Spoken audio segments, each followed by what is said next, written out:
Thank you very much, Ruth. Thank you, everyone, for giving me the chance to join in over the pond. I would really like to join you in a sunny afternoon at Spain, and the last time I visited was in 2013. I mean, I know it's a pandemic, so we all have to connect remotely, but it's still a good chance to get in touch. So thank you again for having me, and I'm very glad to have the chance to speak after Professor Tony Charman to continue the discussion surrounding mental health in autistic people. So as Ruth introduced to you, what I'm going to talk about are mental health in autistic people, particularly having a focus on sex and gender considerations. To start with, we all know that mental health is a critical component of the well-being of autistic people in general. On the screen, you can see this is a website snapshot from the National Autistic Society in the UK, which is a great resource listing many of the mental health topics for people to refer to, including professionals and families and people on the spectrum. And you can see there are a range of different topics that we will be touching a little bit about today, but this is just a great resource to share with you as a reference point. The focus I'm going to dive in a little bit today is sex and gender effect. As we know, sex and gender both are quite complex ideas, but sometimes overly simplified in the research. There are multiple components associated with sex, for example, genetic, hormonal, and physiological features, which may all jointly or separately have impact on what we are interested in measuring, for example, mental health and well-being. Gender separately also has some impact through individual factors as well as environmental factors to the endpoint that we're interested in looking at. Unfortunately, most of the studies we have today are either mixing sex and gender or treating them as a binary variable. In many cases, as we know, they are actually multi-component, not always binary, can be multi-category, or can be dimensional. So this is a caveat to bear in mind for everything that I'm going to talk about later. So to start with, I want to bring a quick picture about what is it like in terms of mental health conditions in autistic people. This is a data presented from the Netherlands Autism Register, which is a big registry in the Netherlands, reporting the co-occurring and prior diagnosis on mental health in a big group of autistic people age 16 and above. You can see already here that there are lots of mood disorders, anxiety disorders, ADHD, or other issues. And there seems to be a pattern that females tend to have higher rates of having these co-occurring or prior diagnoses. However, they also analyzed what are the diagnoses that has been removed after they have been diagnosed with autism. And you can see many of those are more often removed in females compared to males, and particularly personality disorder, mood disorder, or some eating disorder as well. So you can see there is a complex pattern here that there seems to be heightened risk of having mental health challenges in female individuals on the spectrum. However, this can also be a result of a misdiagnosis or a mixed diagnosis. The literature on mental health challenges in autistic people is pretty mixed. So our team conducted a systematic review and meta-analysis about 2 years ago. We synthesized 96 studies, finding 8 conditions that have multiple studies supporting a summary of the data. So these are ADHD, anxiety, depression, bipolar, schizophrenia spectrum, OCD, disruptive behavior, and sleep disorders.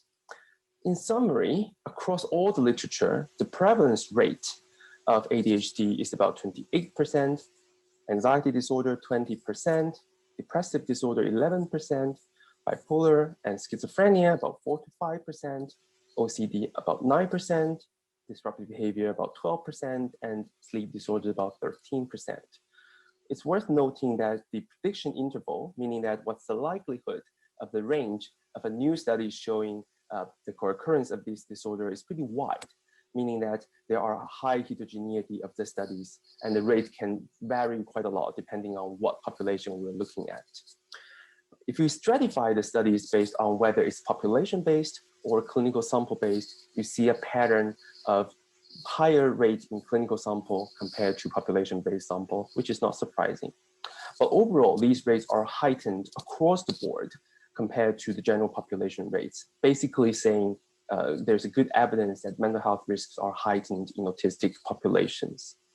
We also looked at meta-regression analysis to see what factors are modulating the risk of autism. And for today's topic, we do observe sex and gender being a moderator, essentially studies that have higher proportion of female individuals tend to report higher rates of depressive disorder, which fits with what we know in the general population.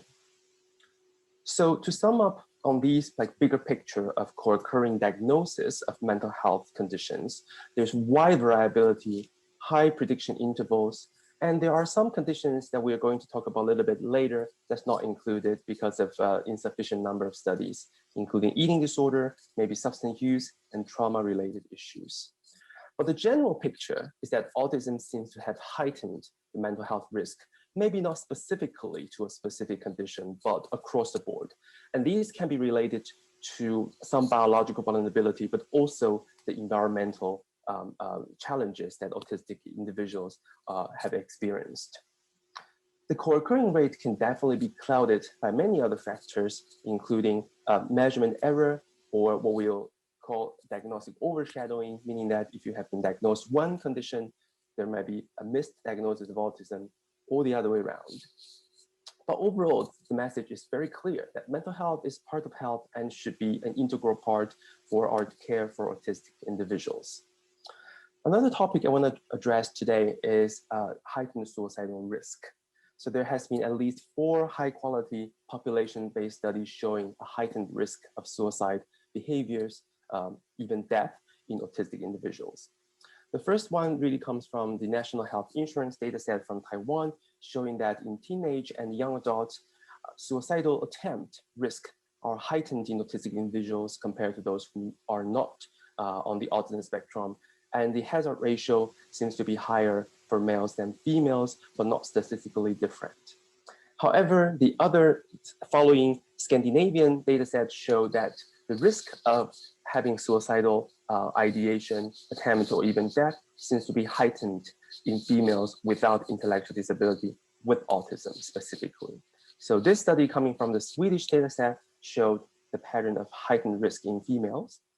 In a state dataset in the state of Utah in USA also shows that in the past 5 years, from 2013 to 17, the risk of death by suicide is actually heightened in autistic females than males.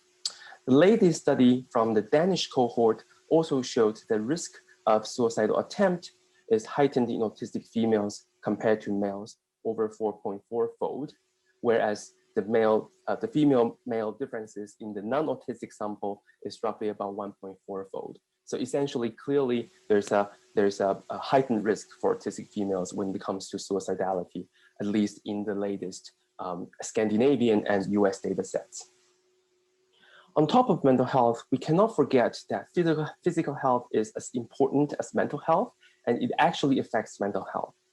Our team recently conducted a scoping review looking at the literature about physical health conditions, and we arrived at the following summary. First of all, the overall physical health challenges seems to be heightened in autistic females compared to autistic males and compared to non-autistic females, girls and women in the general population. Not surprisingly, the rate of epilepsy seems to be heightened further, which may correspond to many of the studies included autistic females who have more severe cognitive impairment or genetic abnormalities, which heighten risk of epilepsy. What is interesting is that there is emerging trend showing a higher prevalence of endocrine and reproductive health related issues in autistic females compared to non-autistic females that include polycystic ovary syndromes, challenges related to menstruation cycle, maybe even including premenstrual syndrome or premenstrual dysphoric disorder, even to the extent of ovarian cancer and so on. So the general idea is that we do need to monitor physical health when providing care for autistic individuals, especially women and girls. We need to have a women's health lens in providing care for the population. The final point about the general consideration of sex, gender, and mental health in autistic individual is the intersection between neurodevelopmental conditions and gender diversity. This is a data set, again, from the Netherlands Autism Register, showing that when you're asked about your identified gender, you see a heightened rate of non-cisgender representation in autistic males and females assigned at birth. However, you can see this variation or diversity is actually even higher in birth assigned female. And the same condition can be seen in sexual orientation as well. On the other hand, we do also see emerging data suggesting that in the trans population compared to the cisgender population, the rates of having a co-occurring neurodevelopmental diagnosis, including autism, but also beyond, like ADHD and learning disability, there is this heightened risk or heightened rate of diagnosis. Essentially, in the trans population compared to the cisgender population, the odds ratio of them receiving an autism diagnosis can be about 3 to 6-fold. So there's this very important co-occurrence that needs to be taken into consideration, which may be related to what we call minority stress model that can aggravate mental health risks. So what brings to these heightened mental health risks in autistic people, especially maybe a bit more in female individuals? I would like to propose 3 factors or 3 directions for us to consider. The first one is the bias towards under-recognition of females with autism that may actually prevent them from receiving timely support tailored to autism diagnosis.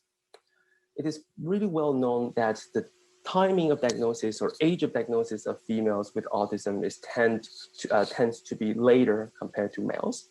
This is the data from the province of Ontario Neurodevelopmental Disorders Network in Ontario, Canada, showing that the general age of diagnosis, this is children, for autism is higher in females than males, and especially higher for females who have higher IQ. So essentially, the less likely you have developmental disabilities or delays, the higher IQ, your autism tends to be recognized later. In the Netherlands data set, they also show that a diagnosis of ADHD actually delays the diagnosis of autism, and that's more so for females than males. This pattern actually has been shown already 10 years ago. For example, in the data set from Dortinsey et al.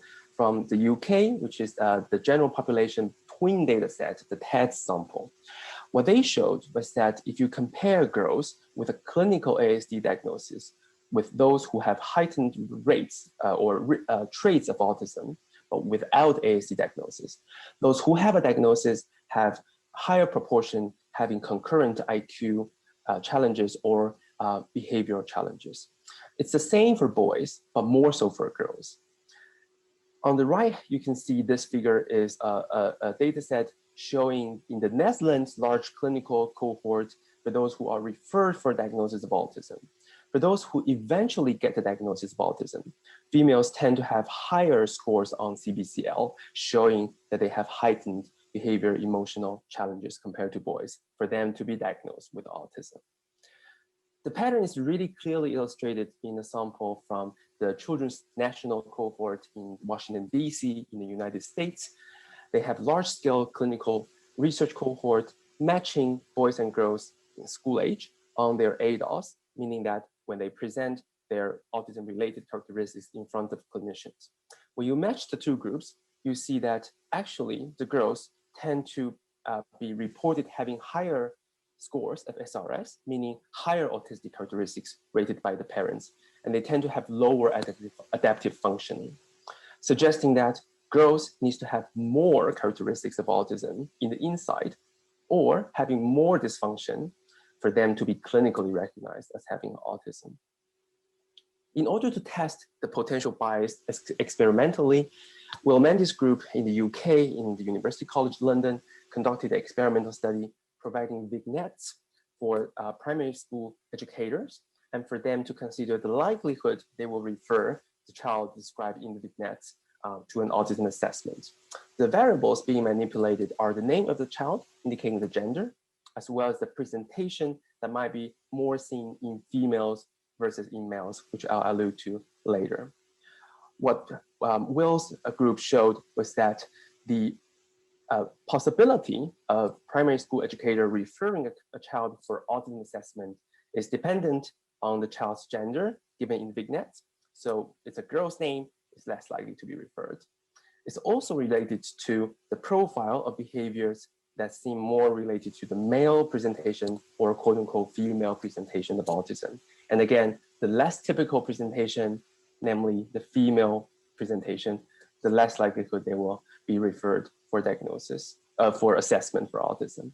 So this is one of the first experimental study tapping into the possible recognition bias based on the gender of the child, essentially saying the under-recognition is happening, supported not only by epidemiological study, but also by experimental studies. The second factor I would like to refer to is there might be some developmental stage considerations that heightened the risk of mental health in autistic females compared to autistic males, especially surrounding depression, but not only.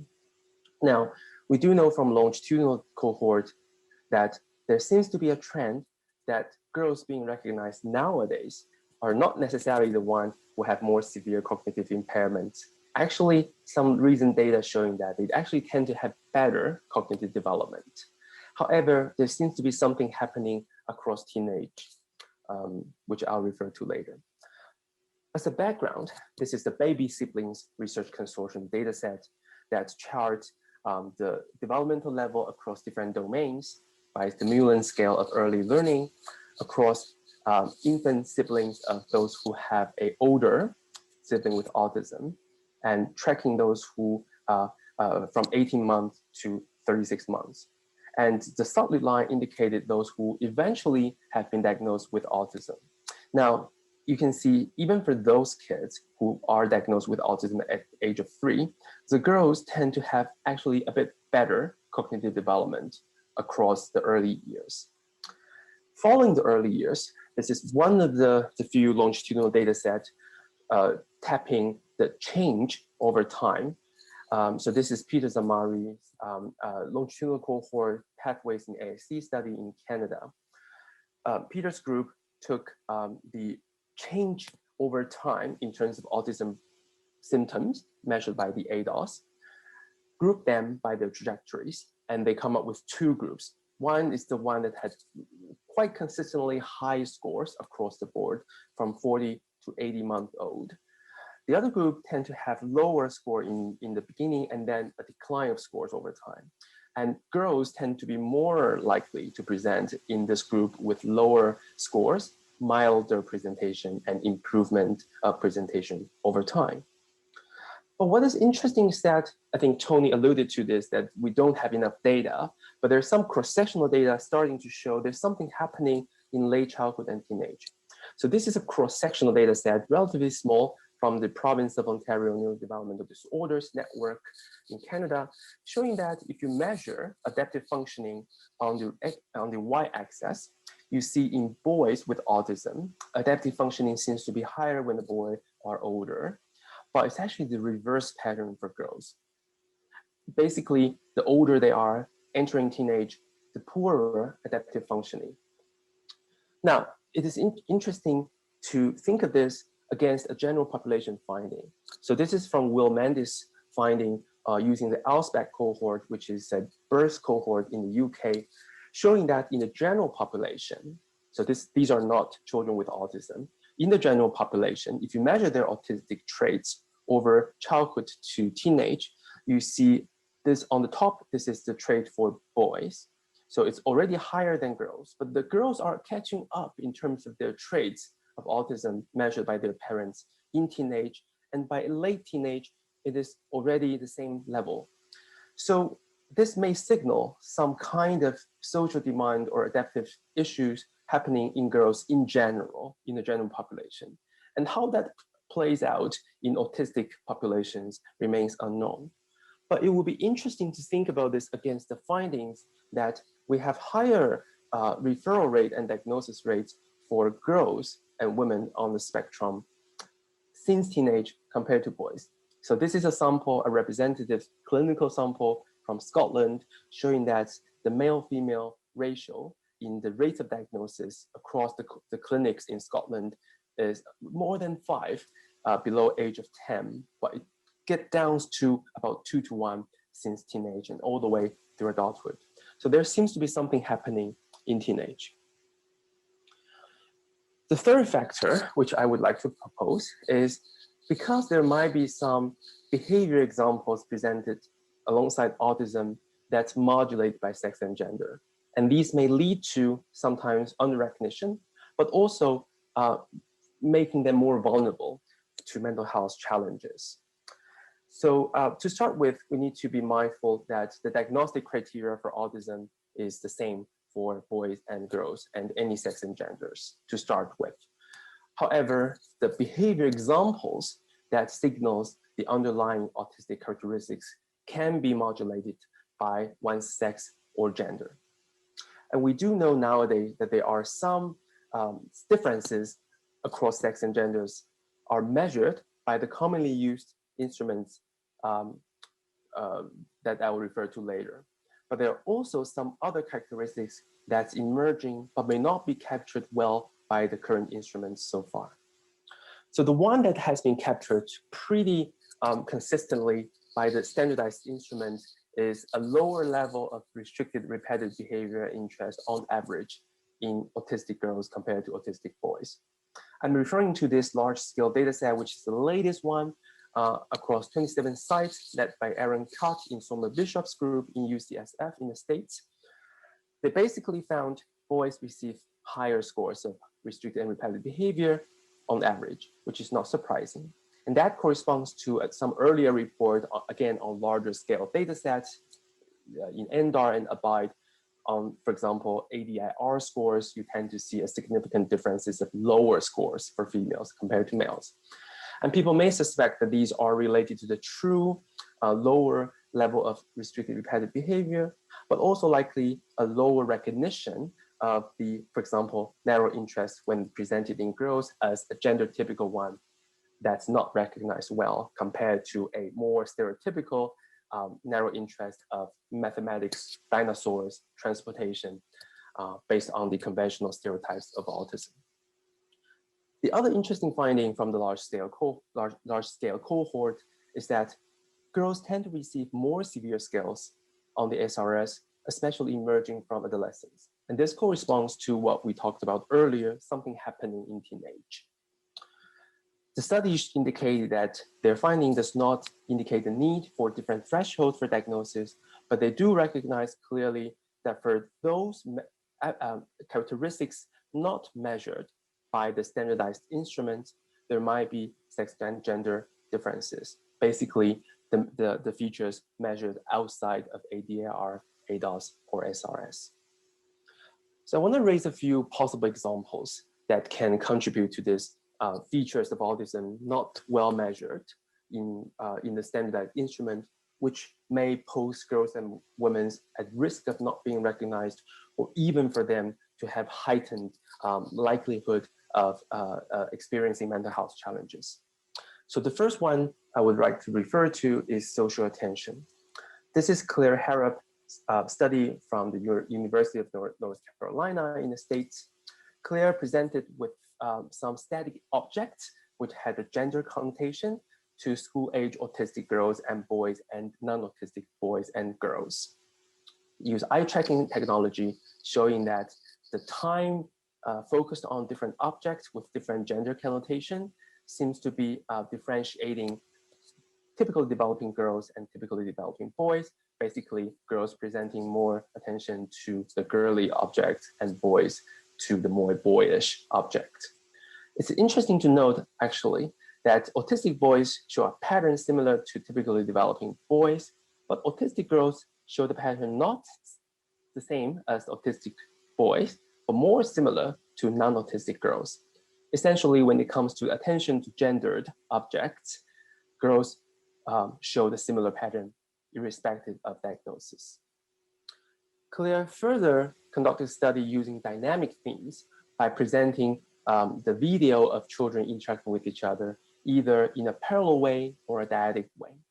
Now, you can see when analyzing their attention to the face area of the protagonist, typically developing boys and girls tend to pay more attention to the faces of the children in the video. Autistic boys showed the lowest one, but autistic girls showed a pattern that's actually very similar, typically developing boys and girls.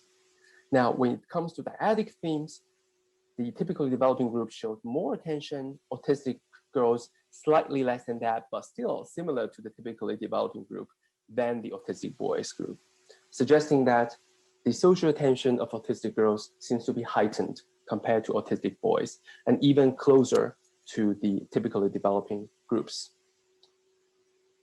The second domain is language ability.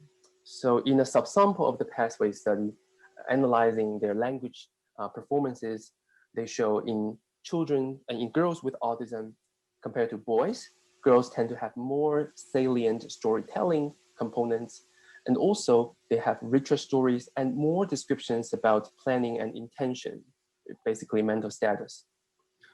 What is really telling is a study from the Philadelphia group published just a couple of months ago. They took language sample during natural conversation in autistic girls and boys when they're having the interaction or conversation with peers who are non-autistic. First of all, they analyze how much they talk about social content.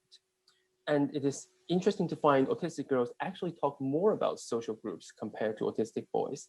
And the way they analyze it is by the rate they refer to we and they. Now, when it comes to the rate of using we and they in these conversations, you can see autistic boys actually showed very low rate compared to the rest of the groups. Autistic girls show a rate that's similar to the non-autistic girls and even a bit higher than the non-autistic boys. But autistic girls tend to use more of they compared to we, whereas it's the other way around for non-autistic girls. So the interpretation from the authors is that autistic girls are more attentive or more interested into social groups, but they tend to be more excluded. So they use the word they more than the other groups. The findings really in line with some other studies focusing on social motivation and friendship. This is a study or a series of studies carried out by Felicity Sidgwick in the UK.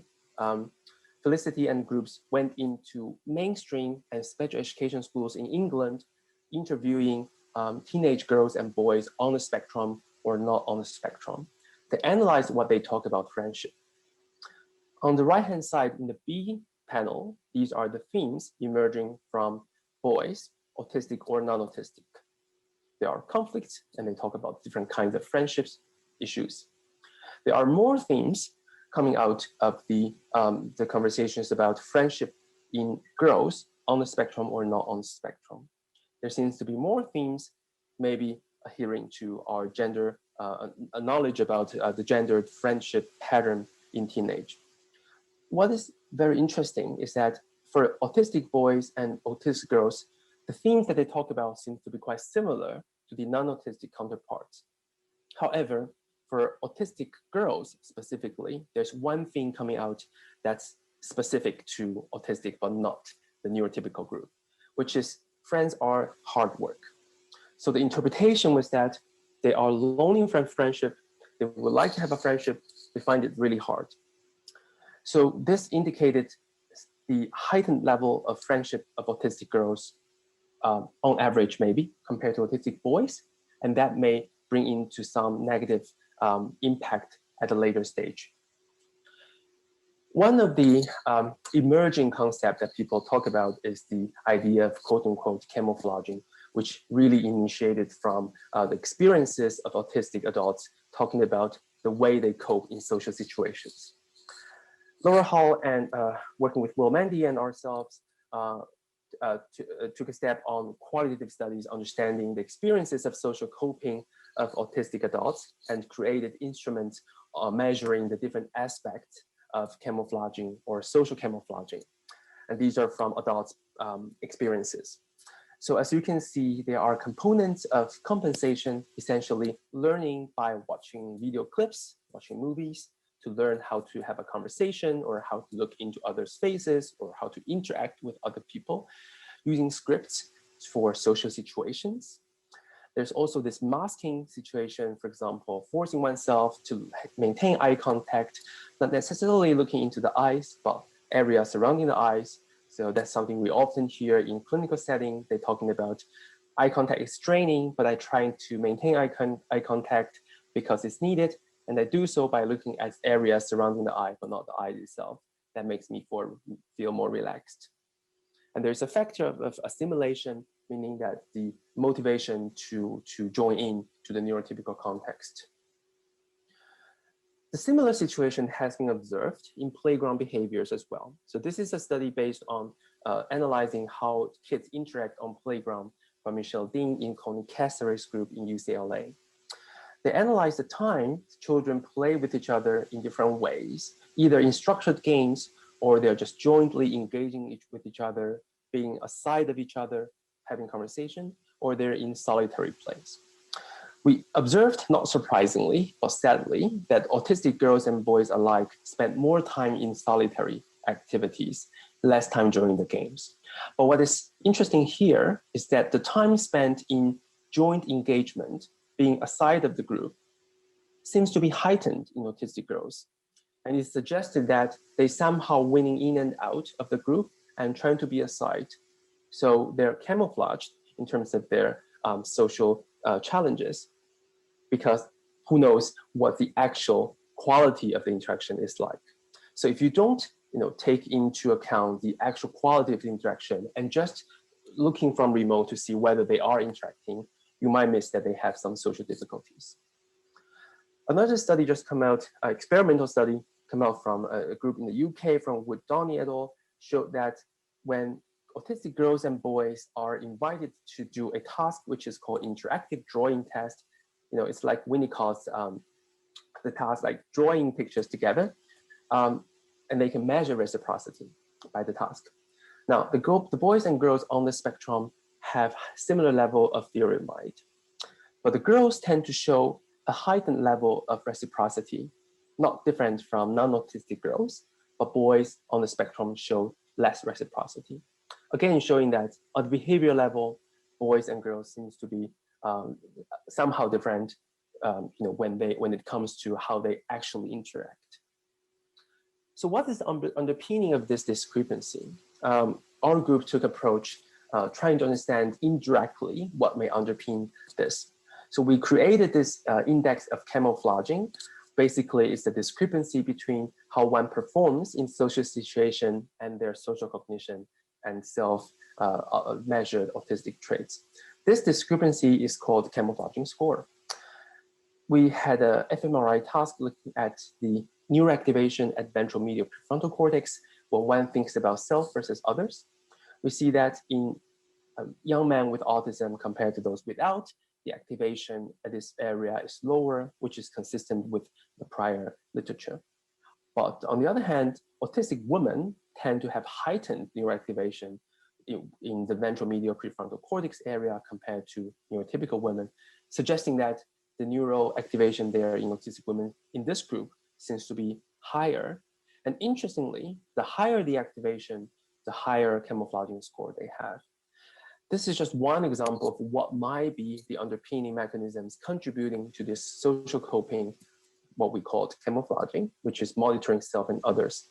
There could be other factors, psychologically or environmentally, that contributes to this. So there are quite a few qualitative studies trying to understand these experiences. I select this one because it's really telling in terms of the teenage development, which I've referred to be a critical period. So in this study, they look at the experiences of compensation and camouflaging in autistic and non-autistic teenagers. What is interesting is that we know, presenting ourselves in a way in front of other people in a socially desired way is not something specific to autism. Every one of us is performing in social situations, like Irving Goffman has already mentioned more than half a century ago. We all trying to make a good impression on other people. But what is telling here is that in the neurotypical group, they tend to say this is more in line with the impression management idea, that when I trying to compensate and camouflage and perform well, I just want to be perceived positively and to gain future opportunities. Whereas in the autistic teenagers, they're just trying to get by. They're just trying to avoid negative experiences and to make friends and keep friends. So just trying to cope. This is part of their coping and survival strategy. And what we know from other studies is that this is really hard. It's really draining and it's cognitively taxing for them. And the overall theme is that this seems to be heightened even more so for teenage girls compared to teenage boys. So teenage girls tend more likely to report feeling negative consequences of camouflaging compared to teenage boys, at least in this group. So the final slide on this topic is what's the other related factors of camouflaging? So there's a way of categorizing groups based on their discrepancy, as I mentioned earlier. On the left-hand side, this is from Lucy Livingston's work, looking at what we call compensation, what Lucy called compensation. If you look at those autistic individuals who have poor theory of mind, some of them have high ADOS score, meaning that they're not compensating or camouflaging a lot. Some of them, despite poor theory of mind, they're actually having low ADOS score, suggesting that they are camouflaging or they're compensating quite a lot. So when Lucy compared these two groups, they show the high compensation group tend to have higher IQ, higher executive functioning, but they have more anxiety. And a similar approach has been taken by Black Corbis group in the States, showing that the high compensation group tend to have more communication behaviors and more social engagement skills, which is not surprising, but confirmative. But what is worrisome is that from the recent self-report of camouflaging experiences by Laura Hall's group, as well as Sarah Cassidy's finding, adults or teenagers who report higher camouflaging behavior tend to have higher executive functioning, but more anxiety in general, and also related to higher suicidality.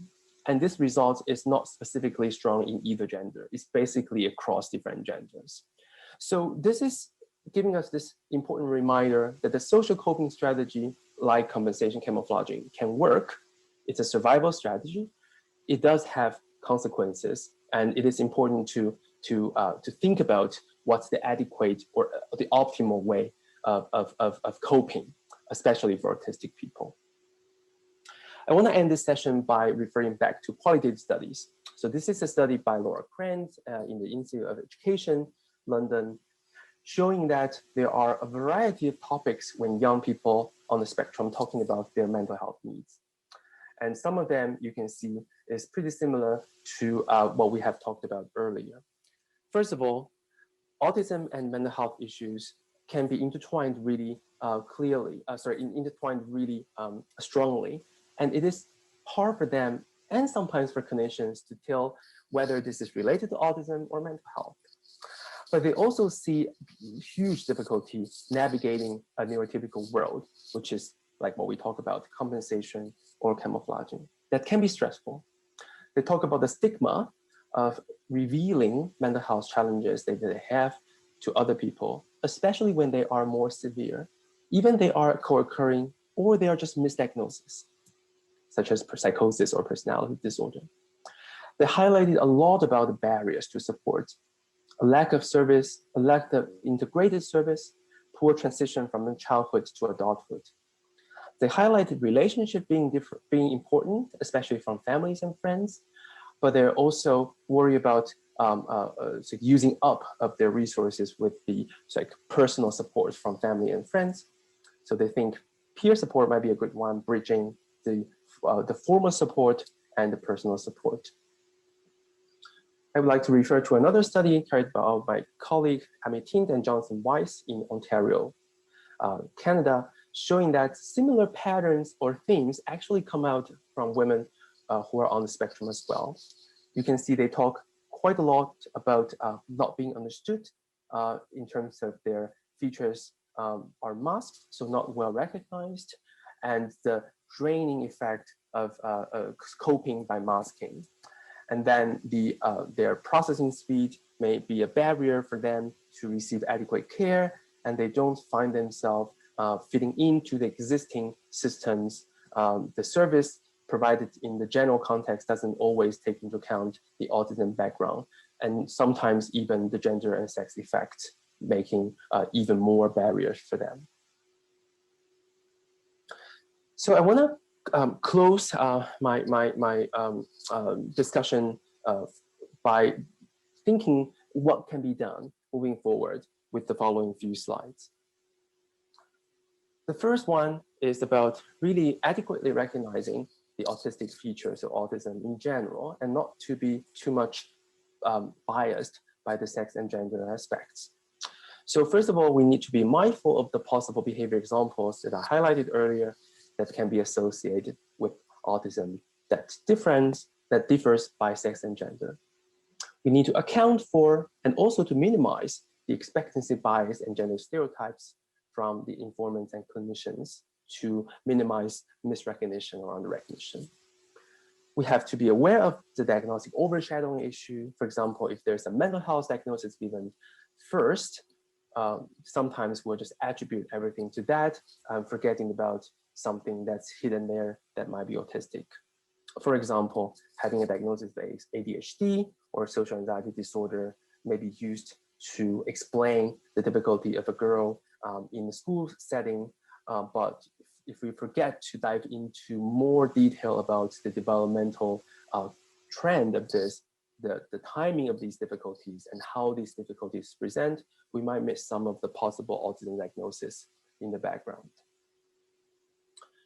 We also need to take the sex and gender lens to understand the person as a whole.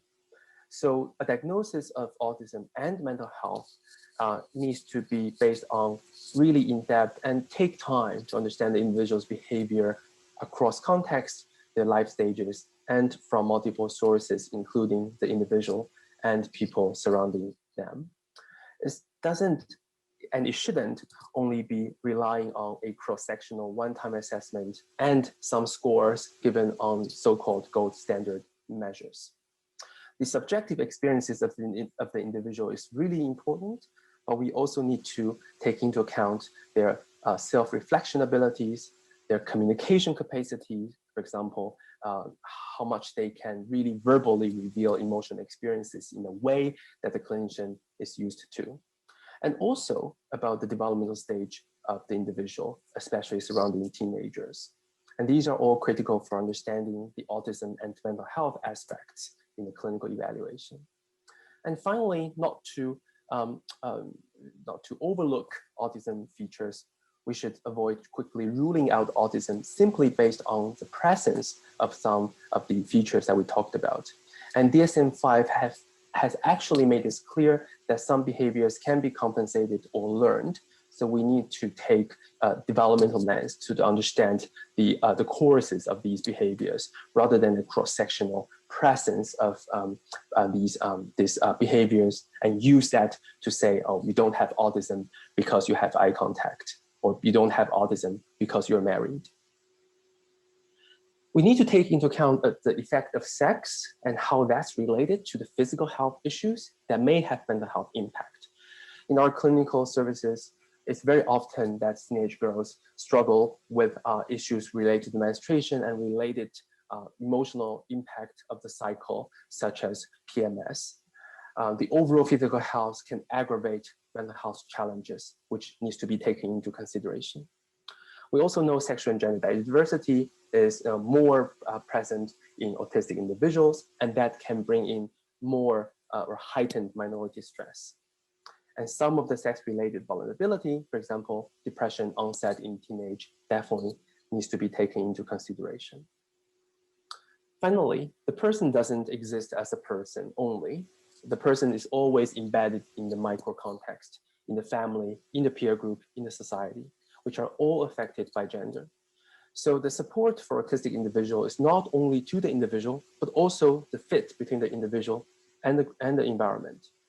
So these fits needs to be taken into consideration when we are recommending for support for social adaptation, for peer interactions, for relationships, and not to forget the toll of gender role that can pose to an individual on the spectrum. And we also need to be mindful that gender development in autistic individuals can be more dynamic or variable and lifelong. Finally, it's very important to consider and always consider the intersectionality of the neurodevelopmental background, the gendered social ecology, the personality development of the individual, and how these have an impact on mental health. I want to conclude by 2 slides. So I saw this study published a couple of weeks ago, and I saw it by surprise. This was a study across countries looking at the the mental health of adolescents across 4 measures across countries. They found girls tend to have worse average mental health than boys across all measures of mental health. But what is surprising, if you can see these graphs, so the top row on the right, on the y-axis is life satisfaction, and the bottom row on the y-axis is psychological distress. The lower, the poorer, basically. On the x-axis, on the right is the country that has higher gender equality. On the left are countries have lower, on the right hand is the countries having lower gender equality. Have higher gender equality. On the left hand side are those who have lower gender equality. Apologize for that. What we see is that the differences between the mental health is heightened in the countries which have higher gender equality. So you would assume that countries having higher gender equality is improving mental health for all the teenagers, but that's not the case. What we're seeing is that in those countries who have higher gender equality, the differences or the gap of mental health is even stronger for girls compared to boys. So this takes us into the idea of considering what are the effects of gender into mental health. And that is really important to consider, especially for autistic people. We summarized the support for autistic people in general into categories. Some of them are to maximize their skills. Some of them are to minimize their barriers, including reducing the mental health load. But what is even more important is always keeping in mind what is important to optimize the fit of the person and environment. And gender and sex are critical ingredients of this fit. So with that, I will conclude my presentation today.